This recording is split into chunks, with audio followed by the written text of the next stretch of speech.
Alright, this video is my intro video. Obviously I got over like almost 2,000 videos out there, so I've already expressed a lot about myself, but I just wanted to make an intro video just to help promote Todais to get involved and to grow close bonds. So I'll make my own just to promote that, and also just like a quick summary of me, opposed to watching all these videos. And so my parents were born in Hong Kong and they immigrated over here to America. I was born in Chicago and lived most of my life in Chicago. Actually, I lived in Chicago till I was 5, and then I moved to Skokie, Illinois, which is like a suburb near Chicago. Lived there most of my life, and then I started playing basketball like seriously at the age of 9. Like I started to like put a lot of energy into playing basketball. Before I played basketball, I played baseball for a little while, and then I played basketball. My parents raised me not, with the traditional like Chinese culture way of living. Basically, they trained me. They raised me with kung fu discipline when I was little. So I was disciplined to, vacuum the floors and wash the dishes, and they were like strict on me, like hardcore strict. Not like how most Americans live now, where everything's like given to them and so they're spoiled. I was living like straight disciplined, straight like in check, and I had to work hard for everything. They didn't really buy much stuff for me and all this stuff. I wasn't spoiled at all. I was working. They were training me to work. So they instilled this discipline in me since I was born. And then I started playing baseball when I was young, and then age 9 is when I remember I started playing basketball, and I was playing serious, and I was trying my hardest to. I really liked Michael Jordan, and he was like somebody that I idolized back then, and I wanted to make it to the NBA, and then obviously that didn't happen because I stopped growing. But I was pretty good. But when I stopped growing and everybody else kept growing, it just became harder and harder. It was heartbreaking because I couldn't even make the high school team, the basketball team. I couldn't even make the team, so it was heartbreaking. I was in tears, and it felt like a downfall in my life. But then at that time, at the age of 17, I was introduced to the martial arts by my mom, who knew a Kung Fu Sifu. It was the Ing Family Martial Arts Association in Chinatown, Chicago. It was him and his son. He taught Chole Fut Kung Fu, and his son taught Wing Chun Kung Fu. And I trained with them formally for 2 years, from the age of 17 to 19. But because of my prior experiences in basketball, I trained in basketball athletically from the age of 9 to 17, 8 years of basically conditioning. It was like straight 8 years of conditioning. Prepared me for the martial arts, and at the age of 17, when I took the martial arts, it was just like, it was easy for me. I mean, everything came natural. And then I trained with them for 2 years. I went to Purdue University for 4 years. As soon as I got there, I established a martial arts club called Fighters United, which was basically similar to what I'm doing right now. Pretty much I was like, the club was designed to like bring together martial artists, and so that they can learn and train with one another. So the club was pretty successful. I met a lot of great people there, and that club opened my eyes to a lot of things, because I was limited to like Chole Fut and Wing Chun, and I didn't really give like kicking and wrestling a chance. I thought like, ground fighting was ineffective. I thought kicking was ineffective. I thought it was all punching and all that stuff. But I trained with a lot of good kickboxers, a lot of good taekwondo people, and they quickly showed me how effective the kicks are. And I trained with some of these wrestlers, and they quickly showed me how effective the ground fighting was. So that pretty much helped formulate what I practice now, which I call Freddie's Modern Kung Fu. but I studied Bruce Lee's teachings. I read all his books, and I was heavily inspired by him to create my own way, my own interpretation of martial arts, and essentially just basically following along the philosophies of Bruce and Jeet Kune Do. Then I start to formulate my own ways, and after college, you know, during college I kept studying Bruce, and he led me to Eastern philosophy, led me to Lao Tzu. The Tao Te Ching was the book that I read that helped pretty much gain my enlightenment. That was the book that sparked it all. It was like I was asleep, and then that book made me awake. I was like in darkness, and then that book showed me the light. So my whole life changed from there. I considered myself spiritually awakened at the year 2002.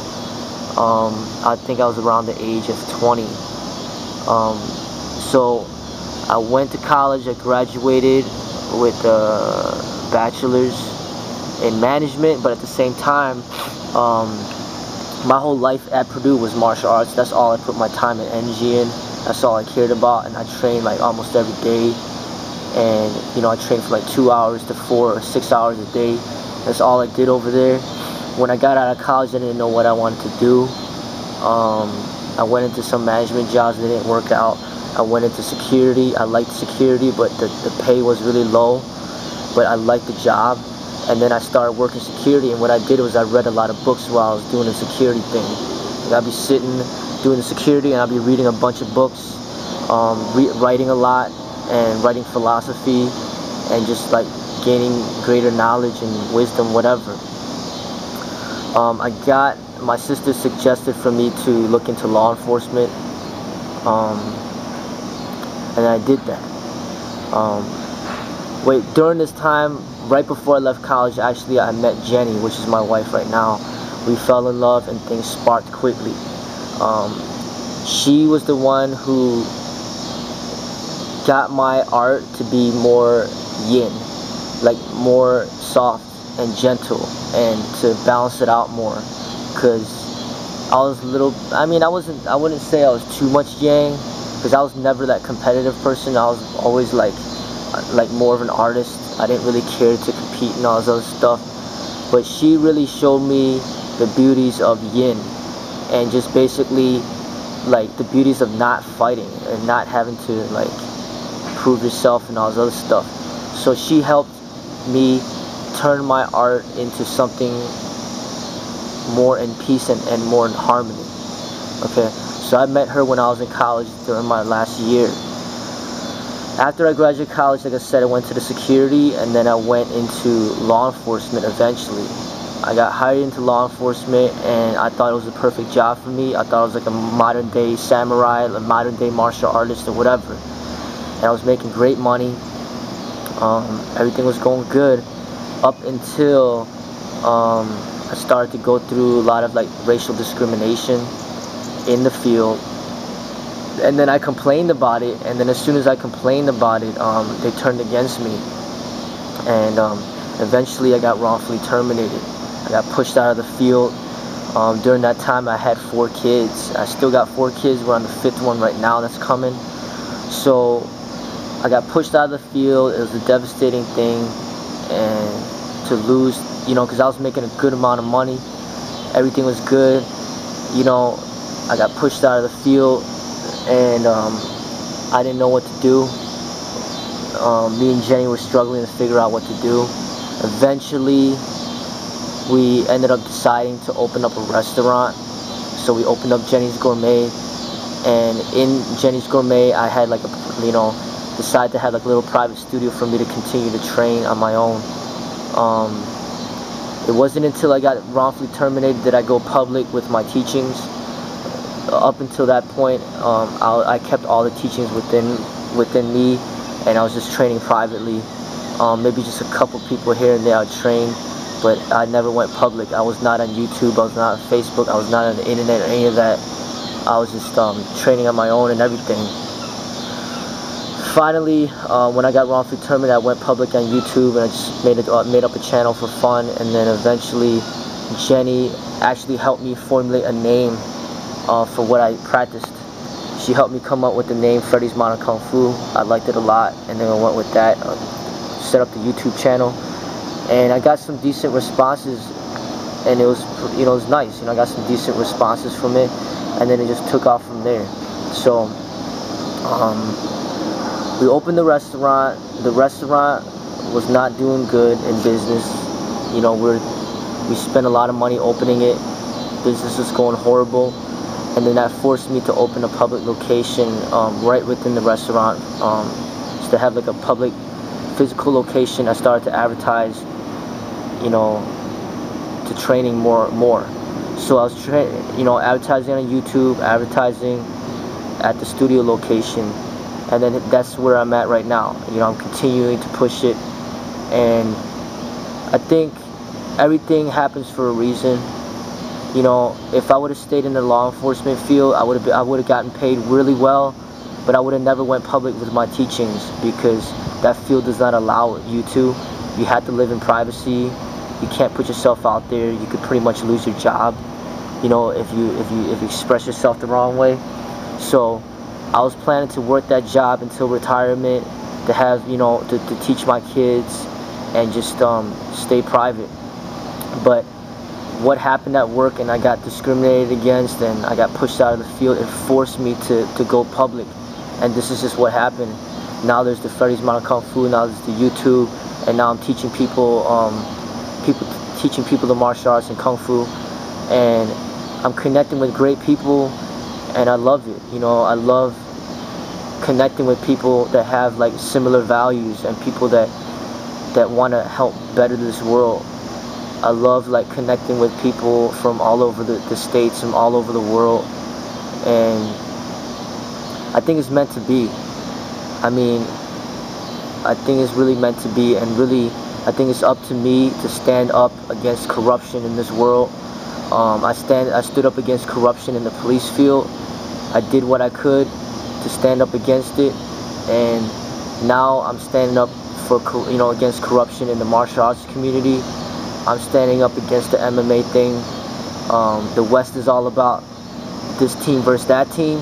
I'm going to play the same game as the West. It's going to be Freddie Lee and FMK and Zen martial arts against MMA. And I support all the traditionals. I support the people that study the culture, the history, and the spirit of the martial arts. I support all the martial artists that are hidden, that don't need to compete to show what they could do. I support all the martial artists that just train just to train because they enjoy it, they love it. Not because they want more money, not because they want fame, not because they want to get laid, but because they just love training, and they just train just to train. They don't need any trophies, they don't need any belts, they don't need any money. They just train because they love it. That's the people that I'm supporting. Those are the people that I want to gather up and promote something positive to this community. Martial arts should be a way used as a tool to help enhance your life, body, mind, and spirit, not destroy it. And you should not be hurting other people when you're training. You should be enhancing your life and the lives of those around you. Now, if for some reason you have to use the techniques to protect yourself or somebody else from great danger, so be it. But we should not be seeking to destroy people just because we can. And I want to oppose the corruption in the martial arts. And most of the people that are corrupted are the people that are in this MMA and the people that support this MMA. It's all about the money out there. People are paying to see fights occur. And it's not how it should be. If you see out here in the streets, if you see two people fighting, you're supposed to try to stop it. And the police are supposed to stop it. But right now, people not only are not stopping it, but they're paying for it to occur. And that's a sad thing. It's like, if it happened on the streets, you could clearly see the problems with that and how that should not be happening. People paying other people to fight, to entertain. That's not how it should be. So I believe I got pushed out of the law enforcement for a reason. Is because I'm meant to head this basically a new way in the martial arts in modern society.